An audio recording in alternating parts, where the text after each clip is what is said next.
أنا تلميذ البخاري خير كالنهر الجاري نور كالقمر الساري في روضات البخاري أنا من أهل القرآن أنا عبد للرحمن اللهم املأ قلبي بالسنة والقرآن. بسم اللہ الرحمن الرحیم، الصلاۃ والسلام علی رسولہ الکریم وخاتم النبیین صلی اللہ علیہ وآلہ وسلم. الحمدللہ صحیح بخاری تفہیم البخاری. ہم آج دیکھتے ہیں حدیث نمبر 45 سے شروع کرتے ہیں. چیپٹر کا نام ہے باب الزکاۃ من الاسلامی، زکوٰۃ اسلام کے ارکان میں سے ہے. وقولہ تعالی وما امروا الا لیعبدوا اللہ مخلصین لہ الدین حنفاء ویقیموا الصلاۃ ویؤتوا الزکاۃ وذلک الدین القیمہ. اور زکوٰۃ کے لیے اللہ کا ارشاد ہے، انہیں اہل کتاب کو صرف یہ حکم دیا گیا تھا کہ کج روی سے بچتے ہوئے دین کو خالص اللہ کے لیے بنا کر اس کی عبادت کریں، نماز قائم کریں اور زکوٰۃ دیں، اور یہی سیدھی راہ ہے.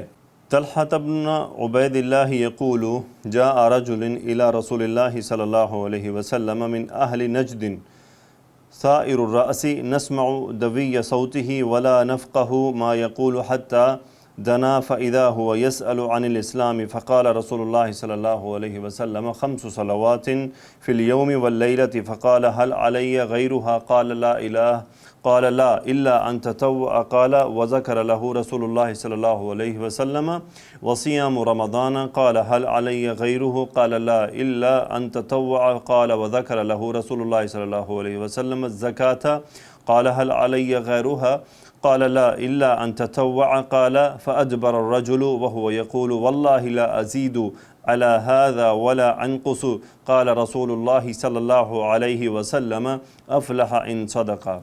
یہ حدیث میں رسول اللہ صلی اللہ علیہ وسلم کے پاس ایک آدمی آیا تھا اور اس نے آپ علیہ الصلوۃ والسلام سے دین کے بارے میں چند چیزیں پوچھی، تو آپ نے انہیں کیا جواب دیا، یہ اس کے حدیث کے ترجمے میں دیکھتے ہیں. عبید اللہ سے سنا گیا کہ وہ کہتے تھے کہ ایک پراگندہ بال نجدی شخص رسول اللہ صلی اللہ علیہ وسلم کی خدمت میں حاضر ہوا. اس کی آواز کی گنگناہٹ تو ہم بھی سن رہے تھے مگر اس کی بات سمجھ میں نہیں آتی تھی. جب وہ قریب آ گیا تو معلوم ہوا کہ وہ اسلام کے بارے میں کچھ آپ سے دریافت کر رہا تھا. رسول اللہ صلی اللہ علیہ وسلم نے فرمایا دن اور رات کے سب اوقات میں 5 نمازیں فرض ہیں. اس پر اس نے کہا کیا اس کے علاوہ بھی اور نمازیں مجھ پر فرض ہیں؟ آپ صلی اللہ علیہ وسلم نے فرمایا نہیں، اگر تم نفل پڑھنا چاہو تو پڑھ سکتے ہو. اور رمضان کے روزے فرض ہیں.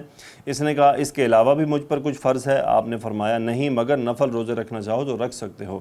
طلحہ رضی اللہ تعالیٰ عنہ کہتے ہیں کہ رسول اللہ صلی اللہ علیہ وسلم نے پھر اسے زکوٰۃ کے فرض ہونے کو بیان کیا تو اس نے کہا کیا اس کے علاوہ بھی کوئی صدقہ مجھ پر فرض ہے؟ آپ علیہ الصلوۃ والسلام نے فرمایا نہیں، مگر جو خیرات تم اپنی طرف سے کرنا چاہو. طلحہ رضی اللہ تعالیٰ عنہ کہتے ہیں کہ پھر وہ شخص یہ کہتے ہوئے واپس چلا گیا کہ اللہ کی قسم نہ اس پر کوئی چیز گھٹاؤں گا نہ بڑھاؤں گا. یہ سن کر رسول اللہ صلی اللہ علیہ وسلم نے فرمایا اگر یہ شخص اپنی بات میں سچا رہا تو کامیاب رہا.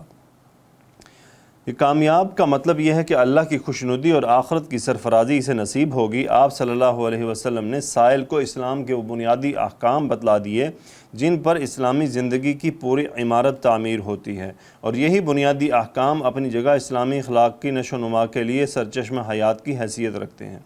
اگر عقیدہ کی پختگی اور صحیح اسلامی مزاج کے ساتھ اسلام کی ان بنیادی حقیقتوں کو اپنا لیا جائے تو پھر کوئی وجہ نہیں کہ آدمی کی سیرت کا کوئی گوشہ ناقص رہ جائے جس کی بدولت کسی ناکامی سے دوچار ہونا پڑے.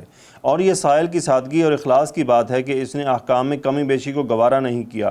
اگرچہ بخاری نے الصیام میں اس روایت میں یہ اضافہ بھی کیا کہ ان احکام کے بعد رسول اللہ صلی اللہ علیہ وسلم نے اسے اسلام کی تفصیلی احکامات بھی بتائے. بہرحال حدیث کے مفہوم اور مطلب میں اس سے کوئی فرق نہیں پڑتا. جی الحمدللہ یہ ایک حدیث تھی. اس حدیث میں ہم نے دیکھا کہ رسول اللہ صلی اللہ علیہ وسلم نے اس نجدی آدمی کو چند باتیں بتائیں، فرض بتائے، اس کو معمولات بتائے، اور اس نے اس کے آخر میں کیا کہا کہ میں اس پر نہ کچھ گھٹاؤں گا اور نہ بڑھاؤں گا. تو آپ نے کیا فرمایا کہ اگر واقعی یہ شخص اگر یہ جو کہہ رہا ہے ایسا ہی کرے گا تو یقینی طور پہ یہ پھر کامیاب ہے. یہ حدیث نمبر 46، اس سے پہلے باب ہے، چیپٹر کا نام ہے باب اتباع الجنائز من الایمانی، جنازے کے ساتھ جانا بھی ایمان کی ایک شاخ ہے۔ میں آپ کو بتاتا چلوں کہ اس وقت ہم کتاب الایمان کی جو ہے وہ اسٹڈی کر رہے ہیں۔ کتاب الایمان کے اندر یہ ڈیفرنٹ چیپٹرز ہیں کہ کون کون سی ایسی چیزیں ہیں جو ایمان کا حصہ ہیں۔ اس میں سے یہ اب ایک چیپٹر آیا ہے باب اتباع الجنائز من الایمانی، یعنی جنازے کے اندر جانا، اس کے اندر شامل ہونا ایک ایمان کا ایک حصہ ہے۔ عن ابی ہریرہ رضی اللہ تعالی عنہ ان رسول اللہ صلی اللہ علیہ وسلم قال من اتبع جنازة مسلم ایمانا واحتسابا وكان معه حتى يصلي عليها ويفرغ من دفنها فإنه يرجع من الأجر بقيراطين كل قيراط مثل أحد ومن صلى عليها ثم رجع قبل أن تدفن فإنه يرجع من الأجر بقيراط تابعه عثمان المؤذن قال حدثنا عوف عن محمد عن أبي هريرة عن النبي صلى الله عليه وسلم نحوه۔ جنازے کے ساتھ جانے کے بارے میں ایک حدیث ہے، حضرت ابو ہریرہ رضی اللہ تعالیٰ عنہ سے نقل کرتے ہیں کہ رسول اللہ صلی اللہ علیہ وسلم نے فرمایا، جو شخص کسی مسلمان کے جنازے کے ہمراہ ایمان کی تازگی اور محض ثواب کی خاطر جائے اور جب تک اس کی نماز پڑھی جائے اور لوگ اس کے دفن سے فارغ ہوں وہ جنازے کے ساتھ رہے تو 2 قیرات ثواب کے ساتھ لوٹتا ہے، ہر قیرات احد پہاڑ کے برابر، اور جو شخص صرف اس نماز جنازہ پڑھ کر دفن کرنے سے پہلے واپس ہو جائے تو وہ 1 قیرات ثواب لے کر آتا ہے۔ اس حدیث کی روح کے مطابق عثمان مؤذن نے کی ہے، یعنی انہوں نے اپنی سند سے یہ حدیث بیان کی ہے۔ وہ کہتے ہیں کہ حمزہ عوف نے محمد بن سیرین کے واسطے سے نقل کیا ہے، اور وہ حضرت ابو ہریرہ رضی اللہ تعالیٰ عنہ سے نقل کرتے ہیں، اور وہ رسول اللہ صلی اللہ علیہ وسلم سے اسی روایت کے مطابق۔ ایک مسلمان کا آخری حق جو دوسرے مسلمان پر واجب رہ جاتا ہے وہ یہ ہے کہ اس کو اگلی منزل کے لیے نہایت اہتمام و توجہ سے رخصت کریں، نہ یہ کہ جان نکلنے کے بعد اب وہ بالکل اجنبی بن جائے۔ آخرت کے اس طویل سفر پر ہر مسلمان کو جانا ہے، اس لیے اس سفر کی تیاری میں کوئی بے توجہی اور لاپرواہی نہ برتے۔ پھر جب کہ اللہ عز و جل کی طرف سے اس خدمت پر اتنا بڑا ثواب احد پہاڑ کے برابر جس کی مثال دی گئی ہے، قیرات ایک اصطلاحی وزن ہے، یہاں اس کا وہ اصطلاح مفہوم مراد نہیں، تمثیلاً اس وزن کا نام لیا گیا ہے، منشا تو ثواب کی ایک بہت بڑی مقدار ہے۔ جی الحمدللہ، اس باب میں ہم نے 2 احادیث کی، حدیث نمبر 45 اور حدیث نمبر 46۔ انشاءاللہ ہم اگلے آنے والے جو ہیں وہ ہمارے جو اسباق ہیں، یہ جو ہمارے دروس ہیں، اس کے اندر مزید احادیث شامل کریں گے۔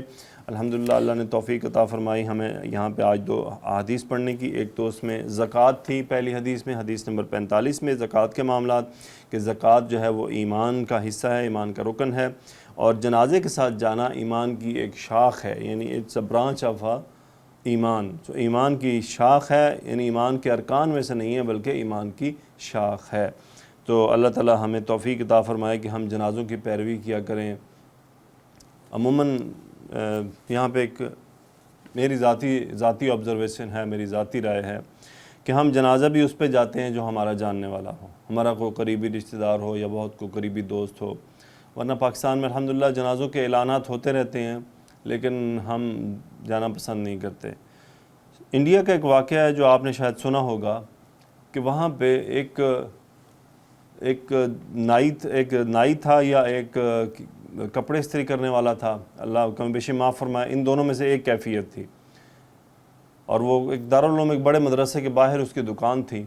تو وہ کیا کرتا کہ وہ چونکہ بڑا مدرسہ تھا تو وہاں پہ جنازے آتے رہتے تھے، تو وہ ہر جنازے کے لیے اپنی دکان بند کر دیتا تھا، ہر جنازے کے لیے وہ اپنی دکان بند کر دیتا تھا اور ہر جنازے میں وہ شامل ہوتا تھا۔ تو اللہ کا کرنا ایسا ہوا کہ جس دن وہ فوت ہوا تو جب اس کا جنازہ وہاں لایا گیا تو اس مدرسے کا سب سے بڑا جنازہ تھا جو اس کے لیے پڑھا گیا۔ ہوا یہ کہ اسی دن ایک بہت بڑے شیخ کی وفات ہو گئی اور اسی دن اس کی وفات ہوئی، تو ان دونوں جنازوں کو لایا گیا۔ تو دیکھیں اللہ نے اس کا انتظام کیسے کر دیا کہ وہ ہر آدمی، ہر مسلمان کے جنازے میں شرکت کرتا تھا، اس کے نتیجے میں اللہ نے اس کے لیے ایسے اسباب پیدا کر دیے کہ اس کے جنازے میں بے شمار لوگوں نے شرکت کی۔ تو ہم اعلانات سنتے رہتے ہیں لیکن ہم جاتے نہیں ہیں۔ ہمیں چاہیے کہ ہم اگر ٹائم نکال کر بھی جنازوں کے اندر شرکت کیا کریں، ایک تو اتنے بڑے اجر و ثواب سے ہم محروم رہ جائیں گے، تو ہمیں بھی لپکنا چاہیے، جہاں جہاں ہمیں موقع ملے اللہ سے دعا کریں کہ اللہ ہمیں موقع عطا فرمائے، توفیق وہی عطا فرماتا ہے، لا حول ولا قوت الا باللہ وما توفیقی الا باللہ۔ آخر دعوانا ان الحمد للہ رب العالمین، الصلاۃ والسلام علی رسولہ الکریم وخاتم النبیین صلی اللہ علیہ وآلہ وسلم۔ أنا تلميذ البخاري